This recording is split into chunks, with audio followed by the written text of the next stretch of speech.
Hey everyone, today we're going to be talking about how to graph functions. To begin, we'll start off with this thing called the xy plane. The xy plane is drawn like this, where your horizontal line is called your x-axis and your vertical line is called your y-axis. You can think of each axis as if it were a number line. So the x-axis can be drawn like this, where I have my positive numbers in ascending order towards the right and my negative numbers in descending order towards the left. For the y-axis, I'll have my positive numbers in ascending order going upward and my negative numbers in descending order going downward. Conventionally, this is always how a plane will look. Sometimes your axes might be labeled different things depending on the context of the problem, but the x and y axes are just the standard labelings of what we're dealing with. With this construction, we can begin to graph a function. The idea is that the x-axis will represent our inputs and the y-axis will represent our outputs.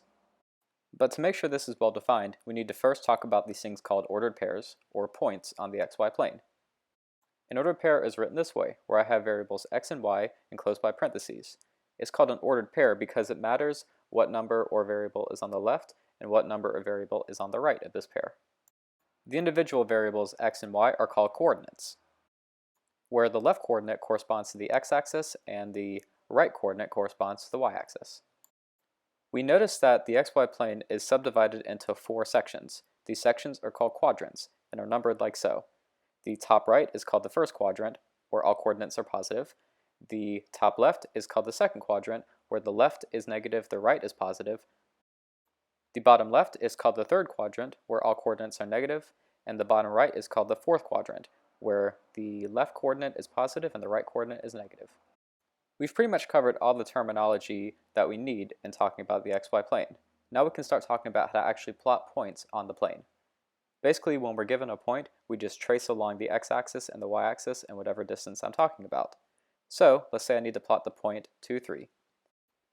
The first coordinate is positive, so I will walk 2 units in the positive direction, and then I will walk 3 units in the positive direction because my right coordinate is positive. Once I've done this, I simply draw a dot and label it with the ordered pair 2, 3. Next, I'll plot the point -4, +1. So I just walk 4 units in the negative direction and 1 unit in the positive direction.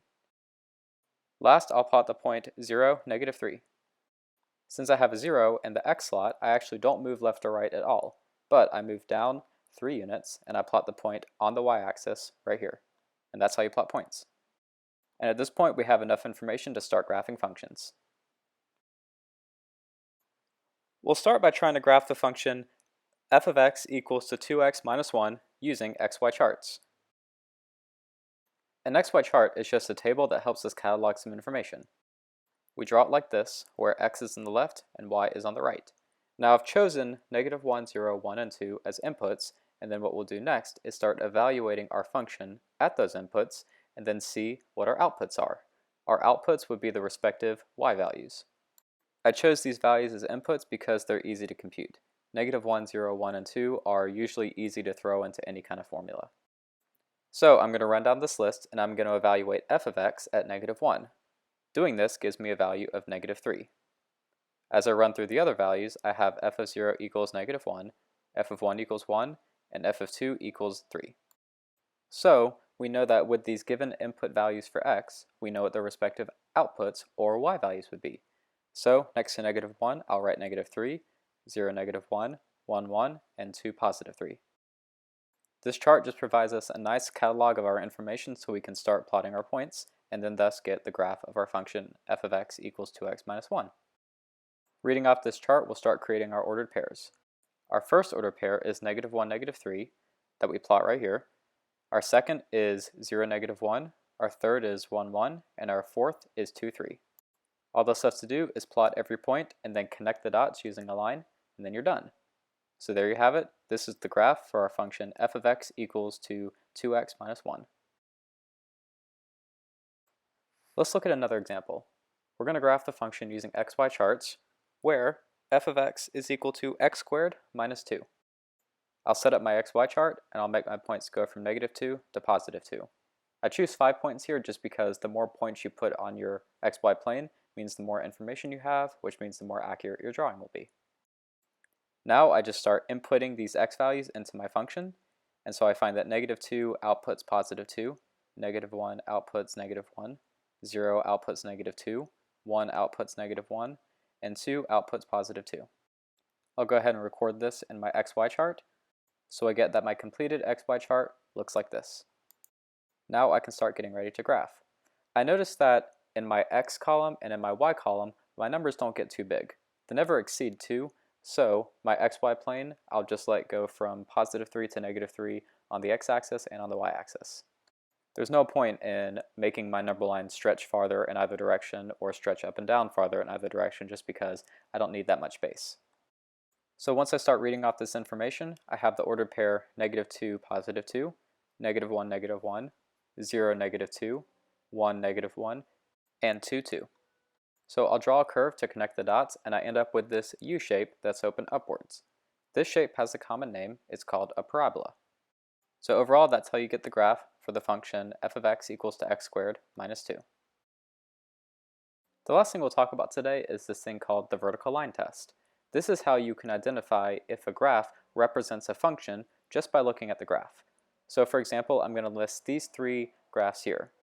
Now, I don't have to compute explicit formulas for the functions that might give you such graphs, because there's an easy test to identify which ones are functions and which ones aren't. The vertical line test says that if I draw a vertical line on the graph and my vertical line crosses the curve at more than one place, then the graph does not represent a function. So notice that if I start drawing vertical lines on my graph on the left, that no vertical line can cross my graph at more than one place. That means that the blue line here on the left represents a function, so we're good. If I start drawing vertical lines from my graph on the right, I see that no vertical line crosses my graph more than once, so this is also a function. However, with my graph in the middle, I see that vertical lines definitely cross my graph multiple times, so the orange graph in the middle is definitely not a function by the vertical line test. In this last example, let f of x be represented by the graph below. So even though we don't have an actual definition for f of x, we can still evaluate it at particular points, just by looking at the graph. For instance, let's evaluate f at -1. Following this point, we see that we get the value of +3. f of 1 is actually undefined, since the point +1 sits above an open circle. And then lastly, we can evaluate f at 2, which will give us a value of -1 because we have a closed circle. So overall, if you have a graph, evaluating functions just means reading off the corresponding y value.